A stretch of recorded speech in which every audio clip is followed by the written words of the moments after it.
اسی انداز کے اندر صحابہ کرام نے آقا علیہ السلام کو ملا دیا، انبیاء کرام علیہ السلام نے آقا کے آنے کا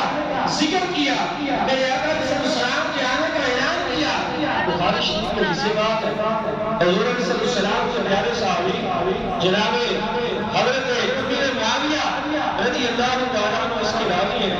فرماتے ہیں کہ حضور علیہ السلام مسجد کے اندر تشریف لائے تو صحابہ کرام حلقہ بنا کر بیٹھے ہوئے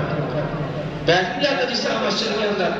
تو آپ علیہ السلام نے مخاطب کر کے ارشاد فرمایا ما اجلسک، کس چیز نے تمہیں بٹھایا، کیوں بیٹھے ہو؟ انہوں نے کہا کہ یا رسول اللہ ہم یہاں پر بیٹھے ہیں، ہم اللہ کا ذکر کر رہے ہیں، نذکر اللہ، ہم اللہ کا ذکر کر رہے ہیں، اور فرمایا کہ ونشکر اللہ کا شکر ادا کر رہے ہیں، کس بات پر کہ اللہ تعالیٰ نے ہمیں کفر سے نکال کر ایمان کی ہدایت